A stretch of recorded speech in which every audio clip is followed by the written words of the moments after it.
Hey, it's your boy Sean, and today we have something different.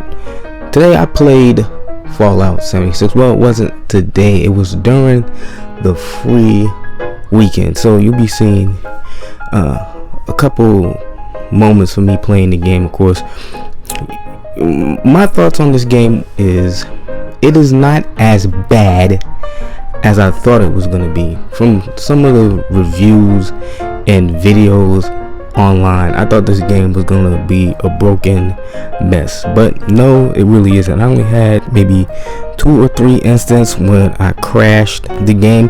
One to the hard top. I'm playing on PlayStation 4, so it went straight to the home page, and a couple times straight to the main menu. I don't know what those were about. I don't know what was going on in the game at the time. I don't know if it was multiple nuke drops or whatever they call it. I don't think that's what the case was. But during that whole time, I mostly played the game alone because I don't have friends that play these type of games. So I mostly play this game solo, and the best parts of the whole experience is find higher level players, guys that played the game for months and months and know everything. At some point I got with a guy who was my level, and we had this whole factory area set up. We was getting metal and steel and scrap to make guns or whatever. So we did that, and during the event it was being attacked, and a higher level guy just showed up out of nowhere, and we thought it was over. We didn't have any microphones on at the time, so we couldn't communicate, but we thought he was coming to take it over. Don't know why he would want it, but we figured that it was gonna be a dub. He was coming to take it, but no, he was really chill, real cool guy. And then at some point we teamed up with him. He's on my friend list, and he took us through certain different places throughout the game, showing us different stuff. At one point he took us to the Enclave bunker to do the whole mission to get into the bunker. We did that. That was crazy. It was like 4 different people and a random guy who couldn't join the team. Only team of 4 was following us the whole time. We got that done.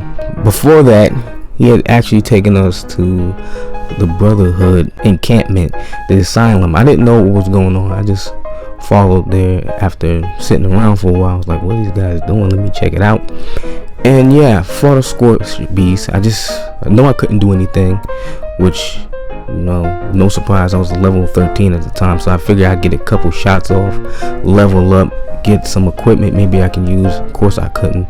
The most insane part of the game was going inside the asylum. That's when stuff got real, and that's when the microphones got cut off. So don't know if I'll be able to use any of that footage, because people say what people say online, so let's just leave it at that. But my whole experience with the game itself was positive. Even in the solo play that I've been doing, even though it is assuredly empty without human NPCs. They say that there's robots, but you really don't talk to the robots. You don't see them that often unless you're in the area they're in, and they really don't say much of anything. Not in the background, not to you when you try to converse with them. They don't have any dialogue. And the quest givers, some quest markers just pop up and fill up your whole screen. I had to go and cut them off, and for a while I had them on there and just kept filling up the screen until it got bothersome. Now I only have 2 on there. I just didn't want to lose the quest. I didn't know how that worked. I figured it out. Yeah, that is what was annoying about this game. One of the most annoying parts. Another thing is the story is not really there. There's no story. It's more like fetch quests, not even side quests. You don't really fetch any. Well, you do fetch a lot of things, and it's like the worst side quests from Skyrim. Not even the side quests from Fallout 4 where Preston sends you to a place and this or that. No, it's even worse than that. It's like the worst going to a pub or a bar or whatever, and Skyrim, and the bartender, the guy behind the serving drinks, just tells you to go do such and such a thing, and you do it, and you come back a few in-game days later and he'll give you that same mission. It's like that. it's just the worst parts of that.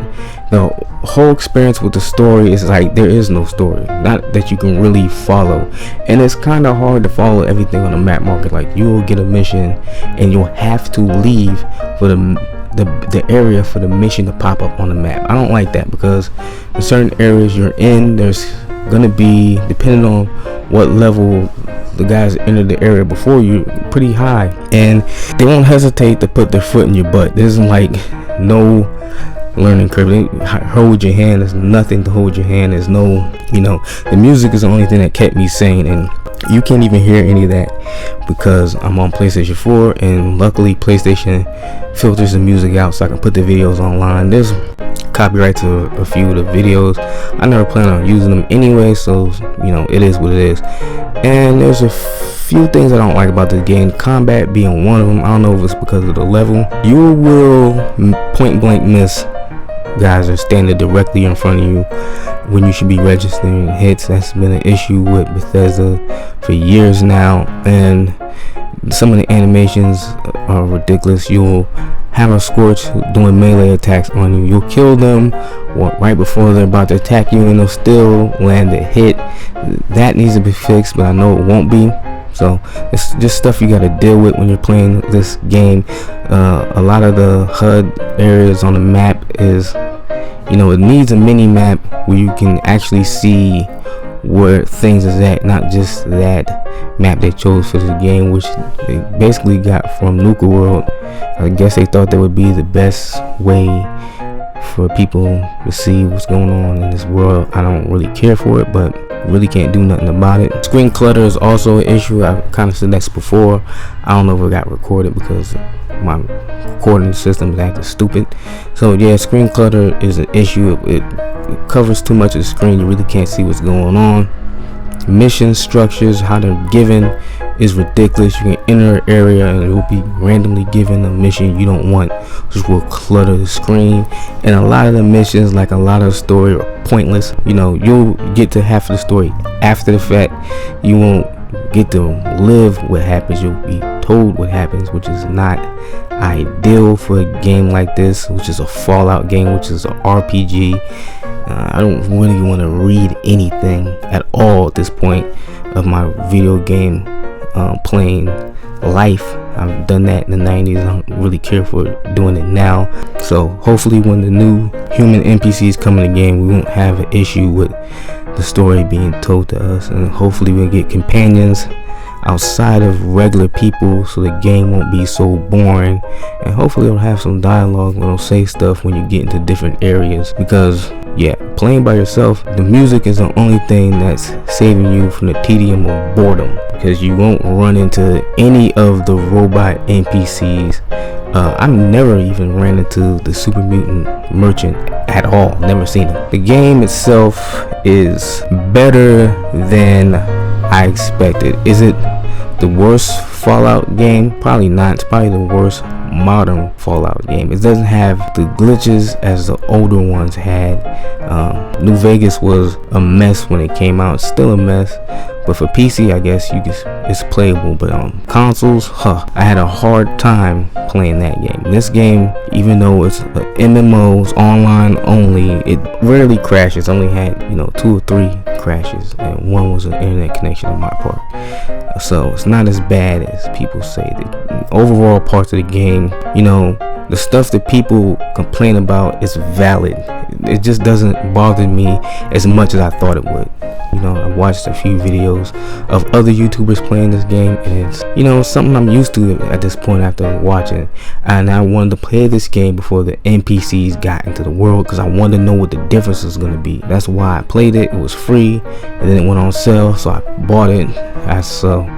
I can say, if you like Fallout, you like playing open world games with other people, this is the game for you. But if you want a role-playing game with a crazy story, a meaningful story that you get to live through, where you are the main focus, the main character, then this is really not the game for you. You're not the focus. You don't even get to live the story. You don't participate in it.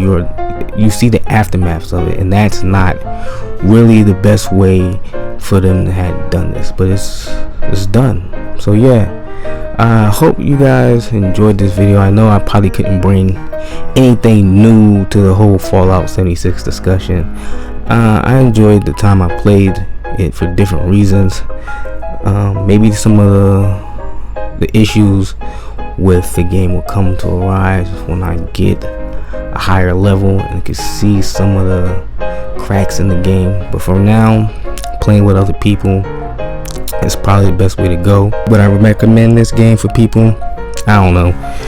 You know, people enjoy what they enjoy. I enjoy this. I'll play it for a while until I get bored of it and move on to something different. And I'll be doing more videos about video games. I might make some more Fallout 76 videos if people enjoy it. But yeah, those are my thoughts. And if you want to see more videos like this, subscribe to the channel if you want to.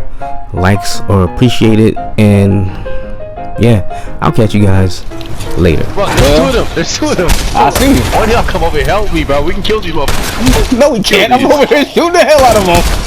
Sorry, I was in the room. Oh damn! Knocked you goofy. I can't help you. You're down. Hey, I'm gone.